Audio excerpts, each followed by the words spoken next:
നിങ്ങൾ ഉറക്കത്തുനിന്ന് ഉണർന്നാൽ നേരെ കൈ വെള്ളത്തിൽ മുക്കരുത്. 2 കൊല്ലത്തിൽ കുറവുള്ള വെള്ളത്തിൽ മുക്കാൻ പാടില്ല, അല്ലേ? അങ്ങനെ ഒരു നിയമമുണ്ട് നമുക്ക്. നിങ്ങൾ ഉറക്കത്തുനിന്ന് ഉണർന്നാൽ കൈ മുക്കരുത്. എവിടെ? വെള്ളത്തിൽ. അതെന്താണ് കൈ മുക്കരുത് എന്ന് പറയണത്? അതിന്റെ കാരണം നബി സല്ലല്ലാഹു അലൈഹി വസല്ലം തങ്ങൾ പറയും. നോക്കണം എന്താ കാരണം. സത്യത്തിൽ അതിന്റെ കാരണം എന്താ വെച്ചാൽ നമ്മളെ കൈ ചിലപ്പോൾ ഔറത്തിന്റെ ഭാഗത്ത് പോയിട്ടുണ്ടാവും, അവിടെ ചൊറിഞ്ഞിട്ടുണ്ടാവും, മൂത്രത്തിന്റെ ഒരു അംശം കയ്യിലായി, അല്ലെങ്കിൽ വിയർപ്പായി, അതായത് മൂത്രവും വിയർപ്പും കൂടിയായി നജസായി. 2 കൊല്ലത്തിൽ കുറവുള്ള വെള്ളത്തിൽ മുലാഖാത്ത് അവലോടുകൂടി അത് നജസാവും. അതാണ് അതിന്റെ കാരണം. അതാണ് സംഭവം. ഔറത്തിന്റെ ഭാഗത്തൊക്കെ കൈ ചൊറിയാനും മറ്റൊക്കെ പോയിട്ടുണ്ടാവും. പക്ഷെ റസൂലുള്ളാഹിന്റെ ആ മാന്യമായ വാക്ക് നോക്കണം. നിങ്ങൾ ഉറക്കത്തുണർന്നാൽ കൈമുക്കരുത് വെള്ളത്തിൽ. ഉടനെ തങ്ങൾ അതിന്റെ കാരണം പറയണത് കൈ രാത്രി എടെല്ലാം പോയിനെന്ന് അറിയില്ലല്ലോ, അത്രേ പറയുള്ളൂ, അത്രേ പറയുള്ളൂ തങ്ങൾ. അതാണ് ഈമാൻ എന്ന് പറഞ്ഞാൽ ലജ്ജയാണ്. അൽ ഹയാ ശുഅബത്തുൻ മിനൽ ഈമാൻ. ഈ സെക്സ് ഓവറായിട്ട് പറയുന്ന ആളുടെ ഫോർ ഫാദേഴ്സിലോ തലമുറയിലോ ആരെങ്കിലും വ്യഭിചരിക്കുന്ന ആളുണ്ടാവുന്ന അള്ളാഹു കാത്ത് രക്ഷിക്കട്ടെ. എൻ്റെ മനസ്സിലൊന്നുമില്ല, ഞാനെല്ലാം തുറന്നു പറയുമെന്ന്. മനസ്സിൽ മാത്രമല്ല തലയിലും ഇല്ല എന്നാണ് അതിൻ്റെ അർത്ഥം. മനസ്സിൽ മാത്രമല്ല, പറയരുത് അങ്ങനെ. കാരണം നബി സല്ലല്ലാഹു അലൈഹി വസല്ലം തങ്ങളുടെ സ്റ്റൈൽ എന്ന് പറഞ്ഞാൽ അങ്ങനത്തെ ഒന്നും പറയൂല, തങ്ങൾ അങ്ങനെയൊന്നും സംസാരിക്കൂല. ആയിഷ ബീവി പറഞ്ഞില്ലേ, ഞാനും തങ്ങളും ഔറത്ത് പരസ്പരം കണ്ടിട്ടില്ല. ഇബ്നു ഹജർ അതിനെ അഷ്റഫുൽ വസായിൽ വിശദീകരിച്ച് എന്തൊരു ലജ്ജയാണ് ഈ പറയണത് നോക്കൂ. എന്തൊരു ലജ്ജയാണ് അവിടെ നിന്ന്. എങ്ങനെ ലജ്ജയില്ലാതിരിക്കല്? അള്ളാഹു അല്ലേ തങ്ങളെല്ലാം പഠിപ്പിച്ചത്. എന്റെ എല്ലാം തന്നത് അള്ളയല്ലേ. അള്ള എങ്ങനെയാ പറയല് ഖുർആനിൽ? ഉളു മുറിയുന്ന കാര്യം, പെണ്ണുങ്ങളെ തൊട്ടാൽ ഉളു മുറിയും. അതിന് മുമ്പ് എന്താ ഖുർആനിൽ പറയണത്? നിങ്ങൾ ടോയ്ലറ്റിൽ പോയിട്ട് വന്നാൽ ഉളു മുറിയും എന്നാ പറയണത്. നിങ്ങൾ ടോയ്ലറ്റിൽ പോയിട്ട് വന്നാൽ ഉളു മുറിയും. ടോയ്ലറ്റിൽ പോയാൽ ഉളു മുറിയും. നമ്മൾ നേരത്തെ മൂത്രയിക്കാനോ അല്ലെങ്കിൽ വേറെ എന്തിനോ പോയപ്പോൾ ആ ജനലിന്റെ സൈഡിൽ ഫോണോ അല്ലെങ്കിൽ ബ്രഷോ വെച്ചിന്, ഉദാഹരണം, അത് എടുക്കാൻ വേണ്ടിയിട്ട് രണ്ടാമത് അത് മറന്നുകൊണ്ട് എടുക്കാൻ വേണ്ടി പോയി. അപ്പോൾ ടോയ്ലറ്റിൽ പോയാൽ ഒന്നും അറിയും ഇല്ല. പിന്നെ എന്താ ടോയ്ലറ്റിൽ സാധാരണ പോക്ക് കാഷ്ടിക്കാനും മുദ്രയ്ക്കാനും ഒക്കെയാണ്. അതാണ് ഖുർആൻ പറയുന്നത്. ടോയ്ലറ്റിൽ പോയിട്ട് വന്നാൽ ഒന്നും പറയൂ. അങ്ങനെ ഖുർആൻ പറയൂ, അത്രേ പറയുള്ളൂ. ഇത് നിങ്ങളെ റൊമാൻറ്റിക് പറയുന്ന ഇംഗ്ലീഷ് സാഹിത്യത്തിന്റെ പുസ്തകമല്ല, ഉംറുൽ ഖൈസിന്റെ കവിത അല്ല ഇത് ഖുർആനാണ്. ഖുർആൻ അങ്ങനെ പറയുള്ളൂ. അതുകൊണ്ടാണ് ഖുർആനും ഹദീസും ഉൾക്കൊണ്ട ഫിഖിഹിന്റെ ഗ്രന്ഥത്തിൽ ടോയ്ലറ്റിൽ പോകുമ്പോഴുള്ള മര്യാദ എങ്ങനെയാ ഹെഡിങ് ഇടല്? ആദാബുൽ ഖലാ അങ്ങനെ പറയല്. എന്താ ഖലാ എന്ന് പറഞ്ഞാൽ? ഒഴിഞ്ഞ സ്ഥലം. എന്താ മൂത്രയിക്കുമ്പോൾ ടോയ്ലറ്റിൽ കാഷ്ടിക്കുമ്പോൾ പാലിക്കേണ്ട മര്യാദ എന്ന് പറയാൻ അറിയാറ്റ? ഒന്നും പറയൂല. ആദാബുൽ ഖലാ, ഒഴിഞ്ഞ സ്ഥലത്ത് പോകുമ്പോൾ ഉള്ള മര്യാദ, അങ്ങനെ പറയുള്ളൂ. അതാണ് അതിൻ്റെ ഒരു മാന്യത. ഈ ക്ലാസ് എടുക്കുന്ന ആളെങ്ങനെയാ? ഇക്കാഹിന്റെ അധ്യായം എടുക്കുമ്പോൾ പച്ചയായിട്ട് എന്തെങ്കിലുമൊക്കെ പറയാം? No no no no no. നമ്മുടെ നാവ് എപ്പോഴും മാന്യമായ നാവായിരിക്കും. ഇമാം ഗസാലി റളിയല്ലാഹു അൻഹു പറയുന്നുണ്ട്, കുട്ടികളെ ലജ്ജ നന്നായിട്ട് പഠിപ്പിക്കണം, ചെറുപ്പത്തിൽ തന്നെ പഠിപ്പിക്കണം. അപ്പൊ 2ാം ക്ലാസ്സിൽ പഠിക്കുന്ന കുട്ടി ഒന്നും ഉടുക്കാതെ കുളിച്ചിട്ടാ വരുന്നത്, ഒന്നും ഉടുത്തിട്ടില്ല അവന്. അങ്ങനെ ചില കുട്ടികളുണ്ടല്ലോ, അങ്ങനെ കുളിച്ചിട്ട് നേരെ ബാത്റൂമിൽ നിന്ന് കിച്ചൺ വഴി സെൻട്രൽ ഹാള്, ഡൈനിങ് ഹാള്, അങ്ങനെ 4 യൂണിറ്റുകളിൽ നിന്ന് ശേഖരണങ്ങൾ ഏറ്റുവാങ്ങിയിട്ട് വാഹനജാഥ പിന്നെ ബെഡ്റൂമിലേക്ക് എത്തും. ഓനെ വിളിക്കാം, ഡാ കൊണ്ടുവാ. എന്താണ് നാണം പോണില്ല, ചിന്തടി ഇരിക്കോലോ, അനിയനല്ല എന്റെ കണ്ടിക്ക ഒന്നുണ്ട. അങ്ങനെ കുട്ടിക്ക് ലജ്ജ പഠിപ്പിക്കണം. തോർത്തെടുത്തിട്ടല്ലേ ബാത്റൂമൊക്കെ ഉണ്ടത്. അതിന് ഉപ്പനെ തോർത്തു കൊടുക്കാണ്ട കുളിക്കുന്നതെന്ന് മോനിക്കറിയാം. കാരണം ബാത്റൂമിന്റെ ഡോറിന്റെ മേലെ ഉപ്പാന്റെ ലുങ്കിയും തോർത്തും കാണുന്നുണ്ട്. അപ്പൊ ഉപ്പ മനസ്സിലാവില്ല, കുരങ്ങനെ അതിന്റെ ഉള്ളിൽ നിന്ന് എന്താ ചെയ്തത്. ഉറപ്പല്ലേ? ഔറത്ത് മറച്ചിട്ട് കുളിക്കണം. അത് ഇബാദത്തിന് ഹലാവത്ത് ഉണ്ടാകാനുള്ള ഒരു വഴിയും കൂടിയാണ്. ഇപ്പോൾ അതിലേക്ക് പോകുന്നില്ല. കുട്ടികളെ പഠിപ്പിക്കണം. ഇപ്പൊ 10ാം ക്ലാസ്സിൽ പണ്ട് പഠിപ്പിച്ച കെമിസ്ട്രിയുടെ സാർ അല്ലെങ്കിൽ ഉസ്താദ് ഒരു 4-5 കൊല്ലം കഴിഞ്ഞിട്ട്, അല്ലെങ്കിൽ കല്യാണത്തിന്റെ അന്ന്, ഫാത്തിമ ഹിബാന്റെ കല്യാണത്തിന്റെ അന്ന് സാറോ ഉസ്താദോ ആരോ വന്നു. അപ്പൊ ഉപ്പ ഇപ്പൊ ഉസ്താദിനെ കാണൽ ഹറാമല്ലേ? ഈ സാറിന് കാണൽ ഹറാമല്ലേ? ഈ കുട്ടീന്റെ ലജ്ജ ആരാ ഇല്ലാതാക്കണത്? ഉപ്പല്ലേ? ഉമ്മ അങ്ങനെ ചെയ്യേണ്ടത്? അങ്ങനെ ചെയ്യാൻ പാടില്ല. ചില ഉപ്പമാരങ്ങനെ ചെയ്യും. പാത്തി വാമോളി ഇന്നെ പഠിപ്പിച്ച് വെറും ഒരു നാണം കൂടിയോ സാരമ്പൽ നിൽക്കൂല. ലജ്ജനെ നിരുത്സാഹപ്പെടുത്തല്ല വേണ്ടത്, ലജ്ജ പഠിപ്പിക്കണം കുട്ടികൾക്ക് ഒന്നാമത് ഈ കുട്ടികൾ പഠിക്കാത്തതിൻ്റെ ഒരു പ്രശ്നം എന്താണെന്ന് വെച്ചാൽ, ലജ്ജ പോകുന്നതിൻ്റെ ഒരു പ്രശ്നം, ഉമ്മാനെ കണ്ടു പഠിച്ചിട്ടാണ് കുട്ടികൾ ഹയാവും എല്ലാം പഠിക്കല്. അല്ലാമ ബാഹ്റമർ റളിയല്ലാഹു അൻഹു പറയുന്നുണ്ട്, ഞാൻ ചെറുപ്പത്തിൽ തന്നെ യാസീന് കാണാതെ ഓതാൻ പഠിച്ചത് ഉമ്മ ഓതുന്ന കേട്ടിട്ടാണ്. ഇപ്പൊ ഇവിടുത്തെ ഉമ്മമാര്, ഓരോ ഉമ്മമാരോടും നിങ്ങൾ ചോദിച്ചു നോക്കിയേ, അവര് ബില്ലിന് ഫീസത്ത് മാല ഞാൻ തുടങ്ങിയിടുന്നേ എന്ന നഫീസത്ത് മാലയും മുഹിയദ്ദീൻ കാവേലിലേകല്ല, ഈ ഇരവൊക്കെ മുഹിയദ്ദീൻ, ഇത് എവിടുന്ന് ഇവർ പഠിച്ചത്? പണ്ട് ഇങ്ങനെ മത്സരം ഉണ്ടായിന, judges please note Muhiyuddin Mala for girls on the stage, അങ്ങനെ എന്തെങ്കിലും ഉണ്ടായിന? ഇല്ല. പിന്നെ എവിടുന്ന് ഇത് ഈ ഉമ്മമാര്, ഈ വയസ്സായ ഉമ്മമാര് പഠിച്ച? ഓറുമ്മാൻ്റെ അടുത്തുനിന്ന്. ഓറെടുത്താ പഠിച്ച? ഓറുമ്മാൻ്റെ അടുത്തുനിന്ന്. ഇതാണ് പഠിക്കേണ്ടത്. അതിന് ഉമ്മമാര് പഠിപ്പിച്ചു കൊടുക്കണം. ഉമ്മ ഗ്യാസ് കൊണ്ടുവരുന്ന, ഗ്യാസ് സിലിണ്ടർ കൊണ്ടുവരുന്ന പണിക്കാരൻ്റെ മുമ്പിൽ നേരെ മുഖം തുറന്ന് നിൽക്കുന്നുണ്ട്. മത്സ്യ വിൽപ്പന നടത്തുന്ന ആ ജോലിക്കാരൻ്റെ മുമ്പിലും ഉമ്മ നേരെ നിൽക്കുന്നുണ്ട്. ഈ ഉമ്മാന്റെ മോള് ഹാദിയൊക്കെ പഠിച്ചുകൊണ്ട് ഹിജാബ് ഇട്ടുകൊണ്ട് അവളുടെ ജീവിതത്തിൽ ഫുൾ ടൈം ഹിജാബ് ഉണ്ടാവും? പല കുട്ടികളും മദ്രസയിൽ പോകുമ്പോൾ ഹിജാബും സ്കൂളിൽ പോകുമ്പോൾ ഹിജാബ് ഇല്ലായ്മയും എന്തുകൊണ്ടാണ് രൂപപ്പെടുന്നത്? ഈ കുട്ടികൾ ആരെ കണ്ടിട്ടാണ് ഇത് ഫോളോ ചെയ്യേണ്ടത്? കുട്ടികൾ മൊത്തം കോൺഫ്ലിക്റ്റ് അല്ലേ? ആരെ കണ്ടിട്ടാണ് ഇത് പകർത്തേണ്ടത്? ആരെ കണ്ടിട്ടാണ് പകർത്തേണ്ടത്? കുട്ടികൾക്ക് ലജ്ജ പഠിപ്പിക്കണം, ഔറത്ത് മറക്കാൻ, വസ്ത്രം കറക്റ്റ് ധരിക്കാൻ കുട്ടികളെ പ്രോത്സാഹിപ്പിക്കണം. അത് ഇമാം ഗസാലി റളിയല്ലാഹു അൻഹു വിശദീകരിക്കുന്നുണ്ട്. അടുത്തത്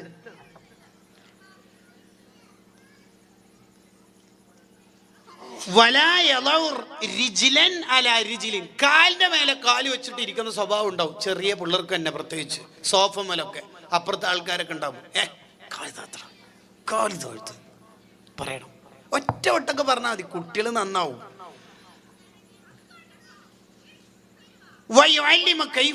ജുലൂസ്, ഇരുത്തത്തിന്റെ മര്യാദ പഠിപ്പിക്കണം കുട്ടികൾക്ക്. ഇരുത്തത്തിന്റെ മര്യാദ. മൗലിദിന്റെ സദസ്സിലേക്ക് മറ്റെങ്ങനെ ഇരിക്കും?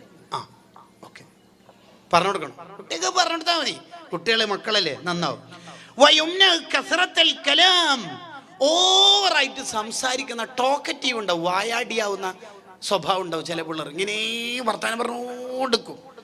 അത് കുട്ടികളെ നിരുത്സാഹപ്പെടുത്തണം. കാരണം അത് വേണ്ട മോനെ, അത് വളരെ മോശം സ്വഭാവമാണ് എന്ന് കുട്ടികളെ പഠിപ്പിച്ചു കൊടുക്കണം. പ്രത്യേകിച്ച് ഈ ഇശായിന് ശേഷം സ്ഥിരമായി ഇങ്ങനെ ദുന്യവിയായ സംസാരിച്ചാൽ എങ്ങനെ നമ്മൾ നന്നാവുക? നബി സല്ലല്ലാഹു അലൈഹി വസല്ലം തങ്ങൾക്ക് വെറുപ്പുള്ള കാര്യം സ്ഥിരം ചെയ്യുന്ന ഒരു മനുഷ്യൻ എങ്ങനെ ലെവലിലേക്ക് എത്തുക? എങ്ങനെ എത്തുക? ഒന്നാമത് നമ്മൾ ഈ അദബ് പഠിപ്പിക്കുന്നിടത്ത് മടിയന്മാരാണ്. എല്ലാവരും ലിബറൽ ആവുകയാണ്. അങ്ങനെ കുറച്ചില്ല പിള്ളേർ അങ്ങനെ നോ നോ നോ നോ അങ്ങനെ ചെയ്യരുത്. ഓവറായി സംസാരിക്കരുത്. നബി സല്ലല്ലാഹു അലൈഹി വസല്ലം തങ്ങൾ പറഞ്ഞല്ലോ, അള്ളാഹ്ക്ക് ഏറ്റവും വെറുപ്പുള്ള 3 കാര്യങ്ങളുണ്ട്. ഒന്ന് ഖീല വഖാൽ, കണ്ടതും കേട്ടതും പറയലും. അറിഞ്ഞനാ എന്ത് നാളെ അർത്താല പോലും ആരാ പറയുന്നിട്ട് ഗ്രൂപ്പിൽ നിന്ന് കിട്ടിയെന്ന്. അതാണ്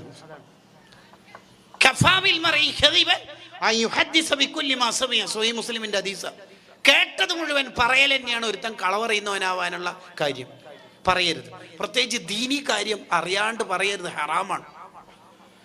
ഇങ്ങനെ ഉണ്ടാവും. എല്ലാവരും ഇപ്പം മുഫ്തിമാരാന്നല്ല, മൊത്തം മുഫ്തിമാരാണ്. ഇന്ന സ്വലാത്തെല്ലിയാൽ 48 ലക്ഷം കൂലി ഷെയർ ചെയ്യുക, അത്ഭുതം കാണും. എന്ത് കാണും? 2 GB തീരും. വേറെന്ത് കാണല്? എനിക്കറിയോ ആ സ്വലാത്തിന് ഇത്ര കൂലി ഉണ്ട്? അല്ല പറയുന്നിട്ടാണ് ഉസ്താദ്, ഇല്ലെങ്കിൽ തന്നെ നല്ലല്ലേ കള പറഞ്ഞിട്ടാണോ ഇസ്ലാമ പ്രചരിപ്പിക്കല്? പറയരുത്. അറിയാത്തൊന്നും പറയാൻ പാടില്ല. നവവി ഇമാം റഹിമഹുല്ലാഹ് അത് വളരെ ഗൗരവത്തിൽ പറയുന്നുണ്ട്. അതേപോലെ അള്ളാഹുവിന് വളരെ വെറുപ്പുള്ള ഒരു കാര്യമാണ് കസ്റത്തു സുആൽ, ആവശ്യമില്ലാത്ത ചോദ്യം ഇങ്ങനെ ചോദിക്കല്. ഇപ്പൊ ഉദാഹരണത്തിന് നാളെ ഇവിടെ ഞാൻ ഉച്ചാടുണ്ട് എന്ന് വിചാരിക്കാം. അപ്പൊ എന്നോട് ഒരാൾ ഇന്നലെ പോയിനെ പിന്നെന്താ ഇവിടെ? ചെറിയൊരു കാര്യത്തിന് വേണ്ടി വന്നതാണ്. എന്താ കാര്യം? ചെറിയൊരു ആവശ്യം. എന്നാലും നമ്മളോടൊന്നും പറയൂലല്ലേ, നിങ്ങൾക്ക് വേറെ പണിയൊന്നുമില്ല ഇല്ലേ? ഒരാൾക്ക് പറയാൻ ആഗ്രഹമില്ലാത്ത കാര്യം കുത്തി ചോദിക്കരുത്. ഇവിടെ എന്താ കാര്യം? ഇവിടെ വരെ ഒന്ന് വന്നതാ. ഇവിടെ വരെ എന്ന് വെച്ചാൽ കുറച്ചപ്പുറം വരെ എന്ന് വെച്ചാൽ എന്തിനാണ്, എന്തിന്? അങ്ങനെയുണ്ട്. ചില ആൾക്കാരെല്ലാം ട്രെയിനെല്ലാം ഇറങ്ങിയിട്ട് റെയിൽവേ സ്റ്റേഷനിലെല്ലാം കൂട്ടാൻ ചില ആൾക്കാർ വരുമല്ലോ. അവരുടെ ചോദ്യമെല്ലാം കേട്ടാൽ ചിലപ്പോൾ നമുക്കെല്ലാം തോന്നലുണ്ട് വയലിന് നടന്നിട്ട് പോയാൽ മതിയേനു. എന്തെല്ലാം ചോദിക്കല്ലോ റഹ്മാൻ, എത്തപ്പ ചോദ്യം. ഗൾഫുകാർ വന്നപാട് കേൾക്കുന്ന ഒരു ചോദ്യം എപ്പാ പോക്ക്. മാലിക് ഇമാമിനോട് ഒരാൾ ചോദിക്കുന്നുണ്ട്, നിങ്ങൾക്ക് എത്ര വയസ്സായി? മാലിക് ഇമാമ് തിരിച്ചു ചോദിച്ച്, എനിക്ക് എത്ര വയസ്സായി എന്നിട്ട് എനിക്കെന്താ കാര്യം? ഇല്ലല്ല, ആവശ്യമില്ലാണ്ട് പോയെ. നമ്മളെപ്പോൾ ശ്രദ്ധിക്കണം, ആരോടായാലും അവരുടെ സമയം കളയരുത്. ചിലപ്പോൾ നമുക്കുള്ളൊരു സൂക്കേടെന്ന് വെച്ചാൽ ഒരു വലിയ ഉസ്താദോ അതിഥിയോ തങ്ങളോ ഒരു സ്ഥലത്ത് വന്ന് സോഫ മേലാറ്റി ഇരിക്കുന്നുണ്ടാവും. അപ്പോൾ നമ്മൾ വെറുതെ അടുത്ത് വെച്ചാൽ എന്താ നേരത്തെ എത്തിയ ഭക്ഷണം കഴിച്ചാൽ നമുക്ക് തന്നെ അറിയാം ഭക്ഷണം കഴിച്ചിന് എത്ര മണിക്ക് എത്തിയെന്നല്ല നമുക്കറിയാം. എന്നാലും ഭക്ഷണം കഴിച്ചാൽ വേറെ റാത്തന്നല്ല നമ്മളെല്ലാം ഓർമ്മ ഉണ്ടാവും. ഇല്ല എന്ന് പറഞ്ഞ് നീ കുടുങ്ങിയില്ല, എന്തിനാ മോനെ വെറുതെ ചോദിക്കാൻ നിൽക്കുന്നു? എന്തിനാ ചോദിക്കുന്നത്? സൻ എന്നെ ഓർമ്മ ഉണ്ടാ, എന്തിനാ വെറുതെ ചോദിക്കാൻ നിൽക്കുന്നത്? ആവശ്യമില്ലാത്ത ഒരു ചോദ്യം നമ്മൾ ചോദിക്കരുത്. ബൈനു ഇസ്രായേലുകാർ കുടുക്കിയത് അങ്ങനെയാണ്, ചെയ്യരുത്.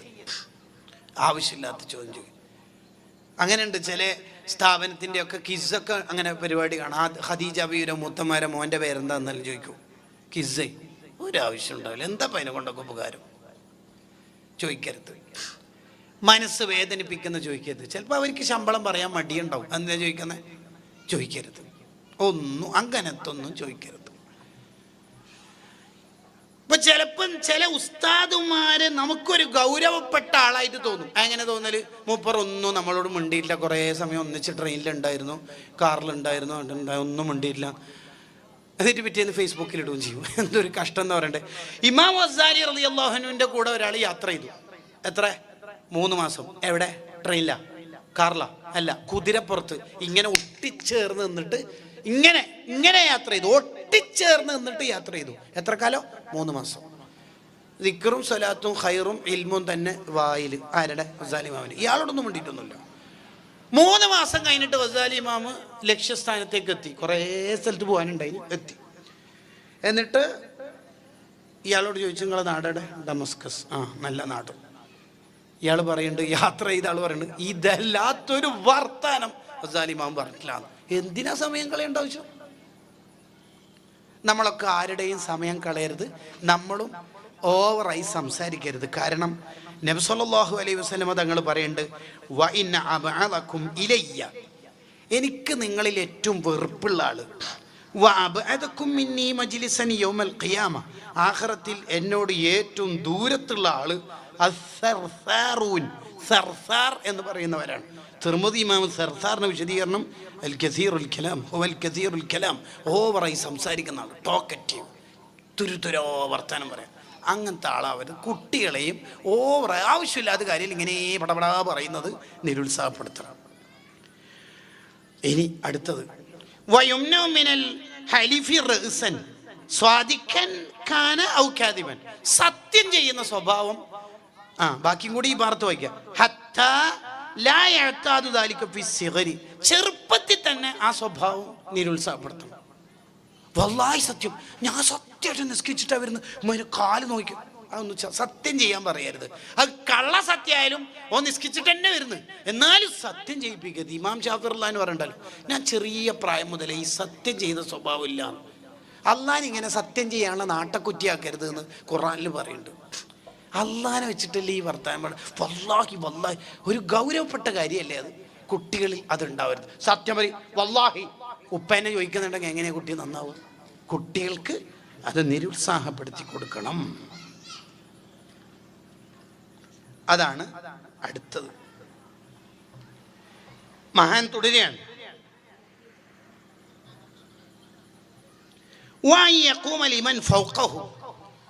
അവനേക്കാൾ പ്രായമുള്ള ആള് മുതിർന്ന ആളെ കാണുമ്പോൾ എണീറ്റിക്കണം. നീ എന്താണ് ഉപ്പാപ്പ വരുമ്പോൾ സോഫമിൽ കാൽമക്കാലും വെച്ചിരിക്കുക, നീ എന്താ എണീക്കാത്ത? എണീക്കടാ. ഏട്ടന് സ്കൂളിൽ നിന്ന് വരുന്നുണ്ട്, ക്ലാസ് എത്ര? 8, ഇവൻ എത്ര? 4. ഇക്കാക്ക് എണീച്ചേ എണീറ്റ്. അപ്പോ ഓരോ ഉസ്താദ് ഒന്നുമല്ലല്ലോ ഇക്കാക്കൽ. ഇക്കാക്കല്ലേ എണീച്ചക്ക്? കാക്കല്ലേ ഇക്കാക്കല്ലേ? എണീക്ക്. അത് നമ്മൾ നന്നായി പഠിപ്പിച്ചോണം. ബഹുമാനിക്കപ്പെടേണ്ട എല്ലാവരോടുള്ള ബഹുമാനം കുട്ടിയൊക്കെ പഠിപ്പിച്ചോണം. വലിയ പോയിന്റ് അത്. എന്നാലേ കുട്ടി നന്നാവുള്ളൂ. ഉപ്പ ഉമ്മാന്റെ ബഹുമാനം പഠിപ്പിച്ചു കൊടുക്കണം.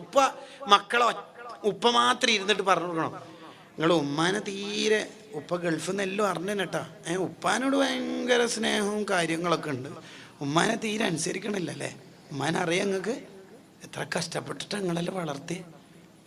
ഉപ്പാക്ക് പൈസ അയച്ചു കൊടുക്കാനൊക്കെ അവിടുന്ന് കമ്പനിയിൽ നിന്ന് ശമ്പളം കിട്ടുമ്പോൾ എളുപ്പം, അതെല്ലാം ഒരു മാസം കൊണ്ട് നടക്കണം ഉമ്മയല്ലേ. എന്താടാ ഉമ്മ പോയാലല്ലേ ഉമ്മാൻ്റെ വില അറിയാം. നിങ്ങളെന്താ ഉമ്മാനോടൊന്നും മര്യാദ അത് ആര് പഠിപ്പിച്ചു കൊടുക്കണം? ഉപ്പ പറഞ്ഞു കൊടുക്കണോ? ഉപ്പ പറഞ്ഞു കൊടുക്കണം. പക്ഷെ നമ്മളെ നാട്ടിലെ ഉപ്പ നേരെ ഉൾട്ടയാന്ന്, പല ഉപ്പ മാറും. നീ എന്താടാ കരിയുന്നു, ടൂറിന് പോകണ്ടെന്ന് പറയുന്നു. ആര്? ഉപ്പ പൈസ എന്തിനെങ്കിലും പോകണ്ടെന്ന് ആരാ പറയുന്നോട്? ഉമ്മ. എന്താ പോലും ഉമ്മാക്ക് പൊരുത്തമില്ല. അല്ലോ സൈക്ക് മോനെ, ഉപ്പ ദുനിയാവിൽ ആകെ ഒരു തെറ്റേ ചെയ്തിട്ടുള്ളൂ. എന്തുപ്പ? എൻ്റെ ഉമ്മാനെ കെട്ടിയ തന്നെ. ഈ മോനെ എങ്ങനെ ഇനി നന്നാവര് പറയും. എങ്ങനെ നന്നാല്? ചില ഉമ്മമാരുണ്ട് തിരിച്ച് മക്കൾ ഉപ്പാൻ അഥവാ ഇയാളെ ഈ പെണ്ണിൻ്റെ ഭർത്താവിനെ പറയും, എന്താടാ പള്ളിന് മുമ്പെന്ന് ഉപ്പ ചൂടായിന്. ഞാൻ പറഞ്ഞിട്ടില്ല, എന്നോട് എത്രയും ചൂടായിക്ക് അടിച്ചോ എന്തു ചെയ്തോ, വീട്ടിൽ നിന്ന് അയക്കും, ഇത് ആളെ മുമ്പിൽ ഞങ്ങൾക്ക് നാണക്കിടായിരുന്നു. അപ്പോൾ ഉമ്മാരെ വക സൈക്ക് മോനെ 25 കൊല്ലമായിട്ട് ഉപ്പാനും ഉമ്മയും സഹിക്കുകയാണ്. എങ്ങനെ നന്നാവുക? എങ്ങനെ നന്നാവുക? മൂത്തമ്മാനോടുള്ള ബഹുമാനം ആരാ പഠിപ്പിച്ചു കൊടുക്കണ്ടേ? ഉമ്മ. അൽ ഖാലത്തു ബിമൻസിലത്തിൽ ഉമ്മി സയ്യിദുനാ റസൂലുള്ളാഹി സ്വല്ലല്ലാഹു അലൈഹി വസല്ലം. മൂത്തമ്മ ഇളയമ്മ എന്ന് പറഞ്ഞ ഉമ്മാന്റെ സ്ഥാനത്താ. നല്ലോണം റമദാൻ്റെ ഒക്കെ ആവാറായല്ലോ, അപ്പോൾ കുട്ടിയൊക്കെ പഠിപ്പിച്ചു കൊടുക്കുക. കുറച്ച് അത്യാവശ്യം ജോലിയൊക്കെ ഉള്ള നീ മൂത്തമ്മാനെ ഇളയമ്മാനെല്ലാം കണ്ടുവരി, നല്ല ഫ്രൂട്ട്സും ബേക്കറിയും സ്വീറ്റ്സൊക്കെ വാങ്ങിയിട്ട് കണ്ടുവരും. അങ്ങനെ പറഞ്ഞു കൊടുക്കണം. ഉപ്പാപ്പനെ ഉമ്മാമ്മനെ ഇങ്ങനെ കാണാൻ വേണ്ടി പോകാൻ പറയണം. ആരാ പഠിപ്പിച്ചു കൊടുക്കണ്ടേ? ഉപ്പിയമ്മയെ പഠിപ്പിച്ചു കൊടുക്കണ്ടേ? ബഹുമാനിക്കപ്പെടേണ്ടവരോടുള്ള ബഹുമാനം കുട്ടിയൊക്കെ പറഞ്ഞു കൊടുക്കണം. കല്യാണം കഴിച്ച ചെക്കനോട് നീ എവിടെയെങ്കിലും പോയടാ, ബീച്ചിൽ പോയി, ടൂറ്, മാള് എല്ലായിടത്തും പോയല്ലോ, നീ മൂത്തമ്മാരെടുത്ത് പോയാ പോട്, നല്ല ഫ്രൂട്ട്സൊക്കെ വാങ്ങിക്കോട്ടാ. ഇതാര് പറഞ്ഞു കൊടുക്കണം? ഉമ്മ പറഞ്ഞു കൊടുക്കണം. പക്ഷെ നമ്മളെ നാട്ടിൽ ചില സ്ഥലത്ത് തിരിച്ചാണ്ടാല്, എവിടെ പോകുന്നടാ? മൂത്തമ്മാരെടുത്താ പോകുന്നതല്ല നല്ല. അങ്ങനെ വലിയ കെട്ടും മാറാട്ടൊന്നും വാങ്ങണ്ട, പൈസ എല്ലാം കടയല്ലേ. ഒരു 10 കിരൺ കേട്ടോ, 10 ഒരു കിലോ നേന്ത്രപ്പായും വാങ്ങിക്കോ, 85 റുപ്യക്ക് ഫുള്ളാവും. നേന്ത്രപ്പായും ഇങ്ങനെ നിൽക്കും, 10 ഇങ്ങനെ നിൽക്കും, അപ്പോൾ ഒരു പാക്കറ്റ് ഫുള്ളാവും. 85 റുപ്യക്ക് കഴിച്ചില്ല. പിന്നെ മൂത്തമ്മാരെടുത്ത് കുറേ സമയം നിൽക്കുമെന്ന് വേണ്ട, റമദാനാ വരുന്നത്. മൂത്തമ്മ നല്ലോണം ഗീബത്തും നമീമത്തും ഫിത്നയെല്ലാം പറയുന്ന ആളാണ്, ശ്രദ്ധിച്ചോന്ന്. അപ്പം ഈ ഉമ്മ മൂത്തമ്മാനെ കുറിച്ച് ഇപ്പം എന്താ പറഞ്ഞത്? ദലാൽ ഖൈറത്താ എന്താ പറഞ്ഞേ? ഗീബത്തല്ലേ. പിന്നെ എങ്ങനെ പിള്ളേർ വന്നാല് ഏട്ടനെ കുറിച്ചിട്ടുള്ള കുറ്റം അനിയന് പറഞ്ഞു കൊടുക്കുന്ന എത്ര ഉമ്മയുണ്ട്. എന്തൊരു വൃത്തികേടാണല്ലോ. ഏട്ടനോ എൻ്റെ ഭാര്യനെയും കൂട്ടിയിട്ട് എവിടെയോ ടൂറിനോ മറ്റോ പോയി, അത് അനിയനോട് പറയാ, ഓനെ ഏട്ടനൊന്നും കണ്ടു പഠിച്ചൊക്കെയല്ലേ ഇങ്ങനെ പറഞ്ഞു കൊടുക്കല്. ഏട്ടനെ കുറ്റം പറഞ്ഞു കൊടുക്കല, ബഹുമാനിക്കാനല്ലേ പഠിപ്പിച്ചു കൊടുക്കേണ്ടത്. ഇരട്ടകളായി ജനിച്ച 2 മഹാന്മാരുടെ ചരിത്രമുണ്ട് കിതാബില്. രണ്ടാളും ഒരാൾ പ്രസവിക്കപ്പെട്ട അടുത്ത ആള് വന്നു.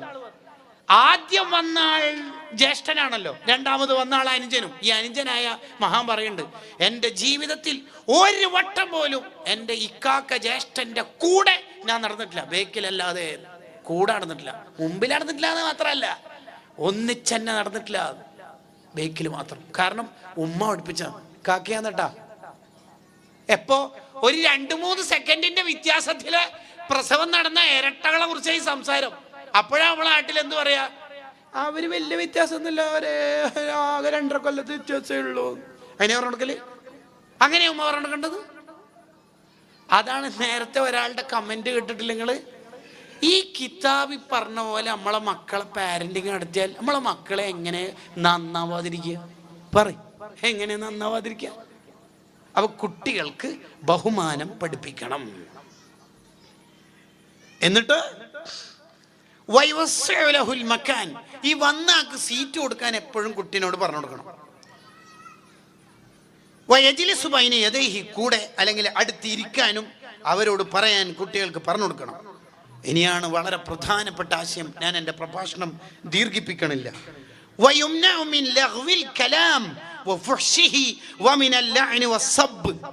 അസഭ്യവാക്കുകൾ, ചീത്ത വാക്കുകൾ, ചീത്ത വിളി, ഇതെങ്ങാനും ഒരു വട്ടം കുട്ടിയിൽ നിന്ന് വന്നാൽ ബ്ലോക്ക് ചെയ്യും. എവിടുന്നാണ് ഇത് പഠിച്ചേക്കുന്നത്? എന്താണ് നീ പറഞ്ഞത്? നന്നായി ഗൗരവത്തിൽ അതിനെ കാണണം. വമി മുഖാലത്തത്തി മയ്യജിരി അലാ ലിസാനിഹി ശൈഉം മിൻ ദാലിക്, ഇത്തരം കൂട്ടുകാരിൽ നിന്ന് അവരെ അകറ്റി നിർത്തണം. കാരണം അവര് തീർച്ചയായിട്ടും മോശം കൂട്ടുകാരിൽ നിന്ന് പഠിച്ചതായിരിക്കും ഇത്തരം ചീത്ത വാക്കുകൾ. കാരണം ചുറ്റുവട്ടത്ത് നിന്ന് ചീത്ത വാക്ക് കുട്ടികൾ പഠിക്കുള്ളൂ. ഇപ്പൊ ഒരു ഉദാഹരണം പറഞ്ഞാൽ, നമ്മളെ വീട്ടിലെ ബാത്റൂമിലെ പൈപ്പ് ഇങ്ങനെ ടാപ്പ് ഇങ്ങനെ തുറന്നപ്പോൾ ചെളി വെള്ളം വരുന്നുണ്ട്. പിന്നെ ഭയങ്കര ദുർഗന്ധവും, എന്തോ ജീവിച്ചത്ത പോലെ. നിറത്തിൽ മാറ്റമുണ്ട്, രുചിയിൽ മാറ്റമുണ്ട്, എല്ലാത്തിലും മാറ്റമുണ്ട്. നമ്മൾ എന്താ ചെയ്യല്? ഈ വെള്ളം, ദുർഗന്ധമുള്ള വെള്ളം വരുന്നോണ്ട് നമ്മൾ എന്താ ചെയ്യല്? പൈപ്പ് അടിച്ച് പൊട്ടിക്കോ, ചെവി മുരുടോ? ഇല്ലല്ലോ. അതേപോലെ എന്താ നമ്മൾ ചെയ്യല്? ഉടനെ വാട്ടർ ടാങ്ക് നോക്കുമ്പോൾ ഒരു പൂച്ചകത്തിന് കണ്ട, അപ്പോൾ ആ ടാങ്കിൽ വെള്ളം മാറ്റും. അതല്ലേ ചെയ്യല്? അതേപോലെ നമ്മളെ പിള്ളേർ ചീത്ത വിളിക്കുന്നുണ്ടെങ്കിൽ നേരെ സ്കൂളിലെ സാറോ മദർസയിലെ ഉസ്താദോ ചെവി മുരുടിയിട്ട് ഓനെ വേദനിപ്പിക്കുന്നതിന് പകരം ഈ പൈപ്പിൽ നിന്ന് വന്ന ദുർഗന്ധം എവിടുന്നാന്ന് നോക്കുക. വാട്ടർ ടാങ്ക് ഉപ്പിയും ഈ പൊരിഞ്ഞ തെറി വിളിക്കുന്ന നോക്കുന്നുണ്ടെങ്കിൽ ടാങ്ക് മാറ്റാൻ ഉപദേശിക്കുക. ഇടയ്ക്കിടയ്ക്ക് പാരൻസ് മീറ്റിംഗ് വിളിച്ചിട്ട് ഇത് പറഞ്ഞു കൊടുക്കുക. അത്ര തന്നെ. ഓട്ടോറിക്ഷൻ്റെ മുമ്പിലത്തെ ടയറാണ് മക്കൾ, ബേക്കിലത്തെ 2 ടയർ ഉപ്പിയുമ്മയാണ്. ഏതെങ്കിലും ഒന്ന് പഞ്ചറായാൽ മുമ്പിലത്തെ ടയറിന് എത്ര കാറ്റുണ്ടായാലും പോലും നല്ല ബുദ്ധിയാണ് ഉസ്താദേ, എന്താണെന്നറിയില്ല. ഒന്നുമല്ല, നമ്മൾ നന്നായാൽ മതി. വടി വളഞ്ഞാൽ നിഴലും വളയും. നമ്മളെ വാക്കായിരിക്കും കുട്ടികൾ. ശ്രദ്ധിക്കണം, ശ്രദ്ധിക്കുക.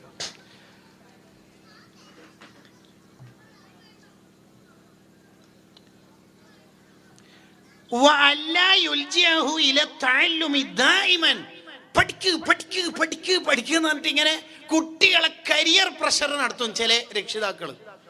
നീ എന്തായാലും ഡോക്ടറാണോ, എന്തായാലും എഞ്ചിനീയറാണോ, CMA പാസ്സായിരിക്കണം. കാരണം കുട്ടികളെ പഠിപ്പിക്കണം, പക്ഷെ പഠനം അവർക്കൊരു മടിയായി തോന്നാൻ പാടില്ല. 2 ദിവസത്തെ വെക്കേഷൻ കിട്ടുമ്പോൾ ഉടനെ തുടങ്ങും വെക്കേഷൻ ക്യാമ്പിലേക്കോ കോളേജിലേക്കോ ഒറ്റ അയക്കാൻ, കമ്പ്യൂട്ടർ കോഴ്സിലേക്കോ അയക്കാൻ. ഒന്ന് ഇതാ സലിമാൻ പറയാ, കുറച്ചൊക്കെ കുട്ടികളെ കളിക്കാനൊക്കെ വിടണമെന്ന്, കുറച്ചൊന്ന് റിലാക്സ് ആവണം കുട്ടികൾ. അത് വേണം.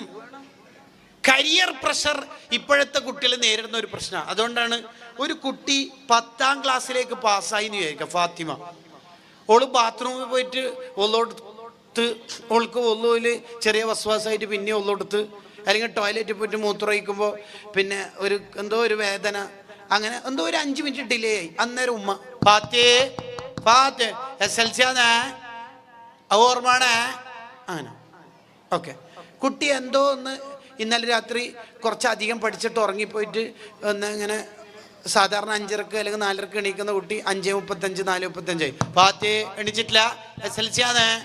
എന്നേരം ഈ കുട്ടീനെ വിചാരിക്കും 9 തോറ്റാൽ മതിയേനു. ഇതെന്താ എന്നെങ്ങാൻ വിടാത്ത? കുട്ടികൾക്ക് സ്വപ്നം കാണാനൊക്കെ പഠിപ്പിക്കണം.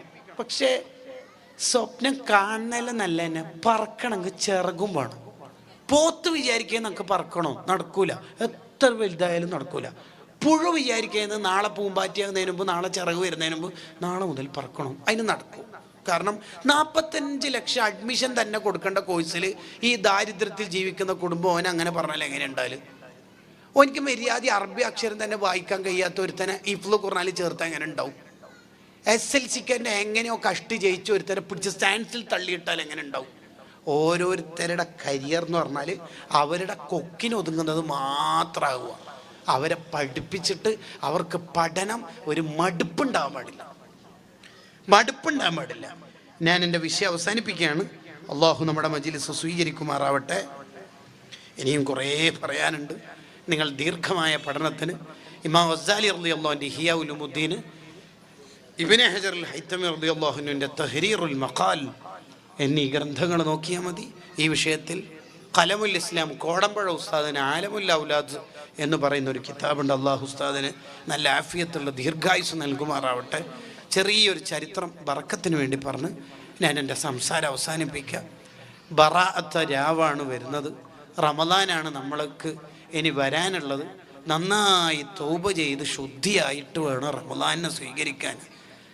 റമദാൻ എങ്ങാനും നമുക്ക് എതിര് സാക്ഷി എന്നാൽ പിന്നെ ആരും ഉണ്ടാവില്ല ആഖിറത്തിൽ. റമദാൻ നമുക്ക് അള്ളാഹു തരുന്ന തന്നെ നമ്മൾ നന്നാവാൻ വേണ്ടിയിട്ടാണ്. ഈ തെറ്റെല്ലാം ചെയ്ത് നടന്നിട്ടും നമ്മളോടുള്ള ഇഷ്ടത്തിൻ്റെ ഒരു അടയാളമാണ് റമദാൻ നമുക്ക് നൽകുക എന്നുള്ളത്. ഒരു മനുഷ്യൻ ഖബറിനെങ്ങാനും ആരെങ്കിലുമൊക്കെ വലിയോ നബിയോ പോയിട്ട് എണീപ്പിച്ചിട്ട് എന്താ ആഗ്രഹം എന്ന് വെച്ചാൽ ഓനും പറയൽ റമദാൻ്റെ ഒരു ദിവസം കിട്ടണമെന്നാണ്. കാരണം റമദാനിലൊരു തസ്ബീഹ് 1000 തസ്ബീഹിലെ കൂലിയ അല്ല, 1000-നേക്കാൾ. റമദാനിലൊരു റക്കാത്ത് 1000 റക്കാത്തിനേക്കാൾ കൂലിയാണ്. റമദാനിലൊരു സുന്നത്ത് എത്ര ഫർളിൻ്റെ കൂലിയാണ്. ഒരു ഫർളിന് 70 എന്തെല്ലാം കൂലിയാണ് റമദാന്. സ്വർഗത്തിൻ്റെ വാതിൽ തുറക്കും എന്ന് പറഞ്ഞാൽ തുറക്കും തന്നെ. നരകത്തിൻ്റെ വാതിലടക്കും എന്ന് പറഞ്ഞാൽ അടക്കും തന്നെ. റമദാനിൽ മരിച്ചാൽ പവർ കൂടുതലല്ലേ. റമദാനിൽ ജീവിച്ചാൽ മതി. ഒരാൾ ഒരു തെറ്റും ചെയ്യാണ്ട് റമദാനിൽ ജീവിച്ചാൽ തന്നെ മതിയോ നന്നാവാന്.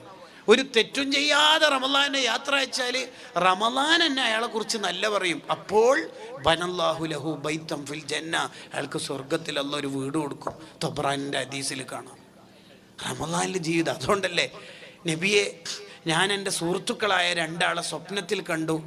ഒരാൾ ഷഹീദായ ആളാണ്, മറ്റേ ആൾ സാധാ പോലെ മരണം വരിച്ച ആളാണ്. മറ്റേ ആൾ പിറ്റത്തെ കൊല്ലാണ് വഫാത്താവണത്, ഇയാൾ തലേത്തെ കൊല്ലം ഷഹീദായി വഫാത്തായ ആളാണ്. അപ്പം ഞാൻ സ്വപ്നം കണ്ടപ്പോൾ തന്നെ എനിക്ക് തോന്നി ഷഹീദായ ആളായിരിക്കും ഫസ്റ്റ് സ്വർഗത്തിലെത്താൻ. പക്ഷേ 2ാമത്തെ കൊല്ലം സാധാ പോലെ മരണം വരിച്ച ആളാണ് ആദ്യം സ്വർഗത്തിലെത്തിയത്. അത് കണ്ടപ്പോൾ എനിക്കൊരു അത്ഭുതം. എന്താണ് നബി അതിൻ്റെ കാരണം? അതിന് തങ്ങൾ പറഞ്ഞ കാരണം എന്താ? മൂപ്പര് 1 കൊല്ലം അധികം ജീവിച്ചിട്ടില്ലേ, അപ്പോൾ ഒരു റമദാൻ എക്സ്ട്രാ കിട്ടിയില്ലേ, അതെന്നെ മതി. ഒരു റമദാൻ ജീവിതത്തിൽ കിട്ടൽ വലിയ നിഅമത്താണ്. അതിന് നമ്മൾ നേരത്തെ തന്നെ ശുദ്ധിയാവണം, എല്ലാ തെറ്റും പൊറുപ്പിക്കണം. അതിനാണ് റജബും ശഅബാനൊക്കെ നമുക്ക് അള്ളാഹു തന്നത്. ബറാത്ത് രാവാണ് വരുന്നത്. എല്ലാ തെറ്റും അള്ളാഹ് പുറത്തു തരും ആ രാത്രി. ആ രാത്രിയാണ് പ്രധാനപ്പെട്ട കാര്യങ്ങളൊക്കെ അള്ളാഹു തീരുമാനിക്കുന്നത്. മഹാന്മാരൊക്കെ പൊട്ടി കരഞ്ഞ ദുആ ചെയ്ത രാത്രിയാണ് ബറാത്ത് രാത്രി എന്ന് പറഞ്ഞാൽ. ആ രാത്രി ഫീഹാ യുഫ്രഖു കുല്ലു അംരിൻ ഹക്കീം, പ്രധാന കാര്യങ്ങളൊക്കെ തീരുമാനിക്കുന്ന രാത്രിയാണ് ആ രാത്രി. മഹാന്മാർ പഠിപ്പിച്ചെന്ന ആ ചര്യകളും യാസീനൊക്കെ നമ്മൾ പതിവായി നമ്മളെ നാട്ടിൽ കൊണ്ടുവരുന്ന ആ ചര്യ, നമ്മളെ നാട്ടിൽ ഉള്ള ആ ഒരു അദബായ രീതി നമ്മളും കൊണ്ട് നടക്കണം. ആരെങ്കിലുമൊക്കെ അതിനെ എതിർക്കുമ്പോൾ അതിൻ്റെ ബേക്കിലൊന്നും പോണ്ട. നമ്മുടെ തെറ്റുകുറ്റങ്ങളൊക്കെ പൊറുപ്പിച്ച് നല്ലവരായി ജീവിച്ച് നല്ലവരായി മരിക്കാൻ അള്ളാഹു നമുക്ക് തൗഫീഖ് നൽകട്ടെ. ചെറിയൊരു ചരിത്രം ബർക്കത്തിന് വേണ്ടി പറഞ്ഞ് ഞാൻ അവസാനിപ്പിക്കാം. വഫയാത്തുൽ അയാനിലും മറ്റു പല ഗ്രന്ഥങ്ങളിലും ഈ ചരിത്രമുണ്ട്. ഫറൂഖ് എന്ന് പേരുള്ള ഒരാൾ തൻ്റെ ഭാര്യയോട് പറയാണ്, ഈ ഗർഭിണിയാണല്ലോ, ഞാൻ വീട്ടിൽ നിന്ന് യാത്ര പോവുകയാണ്. ഈ ചരിത്രം എനിക്ക് പറഞ്ഞത് കൻസുൽ ഉലമ ചിത്താരി ഉസ്താദാണ്. അള്ളാഹു അവിടുത്തെ ദർജ വർദ്ധിപ്പിക്കട്ടെ. അവിടുന്ന് ചരിത്രത്തിൽ അപാര കഴിവാണ് ചിത്താരി ഉസ്താദിന്. അപാര കഴിവെന്ന് പറഞ്ഞാൽ ബുഖാരിയൊക്കെ ഉസ്താദിൻ്റെ അടുത്താണ് നമ്മൾ ഓതിയത്. തസ്രീഹുൽ മന്തിക്ക് മുതൽ ബുഖാരി വരെ 7 കൊല്ലം ഉസ്താദിൻ്റെ അടുത്ത് ഓതാൻ നമ്മുടെ ബാച്ചിന് തൗഫീഖ് കിട്ടിയിട്ടുണ്ട്. ഉസ്താദ് ഒരു ഹദീസ് വായിക്കുമ്പോൾ അൻ അബീ ഹുറൈറത്ത റളിയല്ലാഹു അൻഹു എന്ന് വായിച്ചാൽ പിന്നെ അബൂ ഹുറൈറങ്ങളെ കുറിച്ചിട്ട് ഒരു വിവരണമുണ്ട്. അത് കേട്ടാൽ വിചാരിക്കും ചിത്താരി ഉസ്താദ് അബൂ ഹുറൈറങ്ങൾ ഒന്നിച്ചാട്ടാ പഠിച്ചിന്. അത്രയും ഡീറ്റെയിൽ ആയിട്ട് ചരിത്രം പറയും. അൻ ഇബ്നു മസ്ഊദ് റളിയല്ലാഹു അൻഹു, പിന്നെ തുടങ്ങും ഇബ്നു മസ്ഊദ് തങ്ങളെ കുറിച്ചിട്ട്.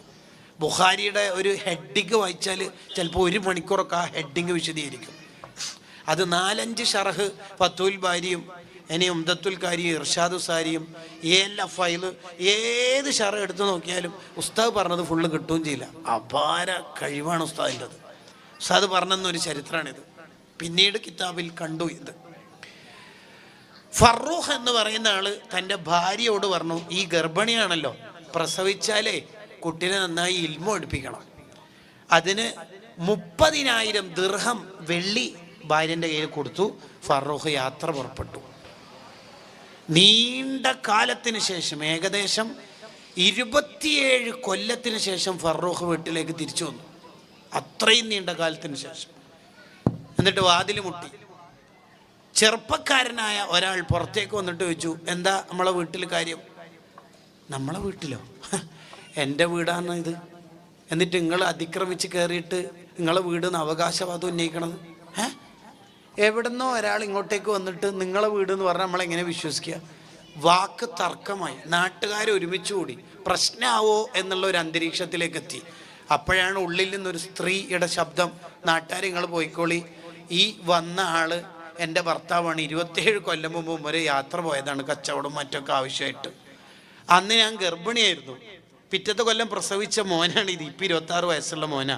ഇത് മോനാന്ന് ഉപ്പാക്കും ഉപ്പായാണെന്ന് മോനിക്കും അറിയാത്തതുകൊണ്ടാണ് ഇവർ ഈ തർക്കിക്കണത്. ഇത് കേട്ടപ്പം നാട്ടുകാർ പോയി ഉപ്പിയും മോനും കെട്ടിപ്പിടിച്ച് പൊരുത്തപ്പിടിച്ച് ഫറൂഖ് എന്ന ഉപ്പ വീട്ടിൻ്റെ ഉള്ളിലേക്ക് കയറി, മോന് പുറത്തേക്കും പോയി. വീട്ടിൻ്റെ ഉള്ളിൽ കയറിയ ഫറൂഖ് ഭാര്യയോട് ചോദിച്ചു, ഞാൻ കാലങ്ങൾക്ക് മുമ്പ് ഇവിടുന്ന് പോകുമ്പോൾ 30,000 ദിർഹം തന്ന ഓർമ്മയില്ലേ? ഉണ്ട്. അതെവിടെ വെച്ചത്? അതൊക്കെ വെക്കേണ്ടത് വെച്ചിന് മനുഷ്യൻ കയറി വന്നപാടൻ അതാ ചോദിക്കണത്. അത് മദീനത്തെ പള്ളിയല്ലേ അടുത്തുള്ളത്, അവിടെ പോയി ഇവിടുന്ന് ഒന്ന് ഫ്രഷായി അവിടെ ഒന്ന് നിസ്കരിച്ചിട്ടൊക്കെ വരും, എന്നിട്ട് നമുക്ക് 30,000 ഒക്കെ കാര്യം ഡീറ്റെയിൽ ആയിട്ട് സംസാരിക്കാം. ഫറൂഖ് ഫ്രഷായിട്ട് വീട്ടിൽ നിന്ന് പള്ളിയിലേക്ക് പോയി. പള്ളിയിലാണെങ്കിൽ ധാരാളം ആലിമീങ്ങൾ പങ്കെടുക്കുന്ന പണ്ഡിത ദർസ് നടക്കണം. പണ്ഡിത ദർസ് നടക്കുമല്ലോ, വലിയ ദർസ്. ആ ദർസിൽ മാലിക് ഇമാമൊക്കെ ശിഷ്യൻ, ഇമാം മാലിക് റളിയല്ലാഹു അൻഹു ശിഷ്യൻ. ഹബ്ബു ഉസ്താദ് ആരായിരിക്കും? റഹ്മാനെ. ഫറൂഖ് ഇങ്ങനെ നോക്കുമ്പോൾ ആ മുദരിസ് ഉസ്താദ് ഇങ്ങനെ തല കുനിച്ചോണ്ടിരിക്കുകയാണ്. ഇതെന്നാ നമ്മൾ നോക്കുമ്പോൾ മൂപ്പര് തല കുനിക്കണത്. കുറച്ചുകൂടെ അടുത്തു പോയിട്ട് നോക്കുമ്പോൾ നേരത്തെ ഭാര്യ പരിചയപ്പെടുത്തി തന്ന മോനാണ് ആയിരക്കണക്കിന് ആലിമീങ്ങൾക്ക് ദർസ് നടത്തുന്നത്. കരയേ വേണ്ടത് ചിരിക്കേ വേണ്ടത്. ഇത് കണ്ടിട്ട് മനസ്സിൽ മുഴുവൻ സന്തോഷം. ഫറൂഖ് നേരെ വീട്ടിലേക്ക് തിരിച്ചുപോയി. എന്നിട്ട് ഭാര്യയോട് പറഞ്ഞ, അത്ഭുതമാണ് കണ്ടത് മോളെ. എൻ്റെ മാലിക് ഇമാം റഹിമുള്ള അടക്കമുള്ള വലിയ വലിയ മഹാന്മാർക്ക് എൻ്റെ മോന് ദർസ് നടത്തി കൊടുക്കുക എന്നാണ്. ആരാണ് ആ മോന്? റബീഅത്തു റളിയല്ലാഹു അൻഹു എന്ന ലോക പ്രശസ്ത പണ്ഡിതനാണ്. അന്നേരം ഈ ഭാര്യ അഥവാ ഫറൂഖിൻ്റെ ഭാര്യ റബീഅത്തു റളിയല്ലാഹുവിൻ്റെ ഉമ്മ പറയാ, നിങ്ങൾ തന്ന 30,000 ഞാൻ അതിനെന്നാ ചെലവഴിച്ചത്. ആരെ സൃഷ്ടിക്കാനെ? ഷാഫി ഇമാമാരാ? മാലിക് ഇമാമിൻ്റെ ശിഷ്യൻ അല്ലേ? അഹ്മദ് ബിൻ ഹംബൽ റളിയല്ലാഹുവിൻ്റെ ഉസ്താദാണ് ഷാഫി ഇമാം. ഷാഫി ഇമാമിൻ്റെ ഉസ്താദാണ് മാലിക് ഇമാം റളിയല്ലാഹു അൻഹു. മാലിക് ഇമാമിൻ്റെ ഉസ്താദാണ് റബീഅത്തു റളിയല്ലാഹു അൻഹു. ആ റബീഅത്തുകളെ വീട്ടിൻ്റെ അകത്തളത്തിൽ ഇരുന്നു കൊണ്ട് ലോകം നിയന്ത്രിക്കുന്ന ഒരു പണ്ഡിതനെ സൃഷ്ടിച്ച ഉമ്മാൻ്റെ ചരിത്രം ഇപ്പം പറഞ്ഞത്. ഉമ്മമാരെ നമുക്ക് കഴിയണം. നമ്മളൊക്കെ ഖബറിലെത്തുമ്പോൾ നമുക്ക് ദ്വാരക്കുന്ന കുറേ ആലിമീങ്ങളായ മക്കളും പേരക്കുട്ടികളൊക്കെ ഉണ്ടാവണം. അതിന് നന്നായി മക്കളെ പഠിപ്പിക്കണം, ദീൻ നന്നായി പഠിപ്പിക്കണം. നമ്മളൊരു മോന് സഖാഫി ആയാൽ നമ്മൾ ഇന്നല്ലെങ്കിൽ നാളെ അല്ലെങ്കിൽ എപ്പോഴാണോ മരിക്കണത് ആ കാലമാകുമ്പോൾ ആ മോൻ്റെ ബാച്ചിലുള്ള 19 സഖാഫിമാരായ മുദരിസുമാർ വന്നിട്ട് അതിൽ 4 ആലിമീങ്ങളെ തോളത്ത് ഈ ഉപ്പയായ നമ്മുടെ ഉമ്മയായ നമ്മുടെ മയ്യത്ത് കട്ടിൽ ചുമന്നു കൊണ്ടുപോകുന്ന യാത്രയപ്പിൻ്റെ ഒരു സൗന്ദര്യം ആലോചിച്ച് നോക്കിയേ. വെള്ളപ്പട്ടാളക്കാരുടെ ചുമലിൽ യാത്ര ആലോചിച്ച് നോക്കിയേ. ആ യാത്രയപ്പിൻ്റെ സന്തോഷം എന്തായിരിക്കും സന്തോഷം? അങ്ങനെ ആവണം. നമ്മളെ പിള്ളേർ മുടി നീട്ടിയ ഏതെങ്കിലും ഒരു കോലക്കേടിൻ്റെ ആളാവരുത്.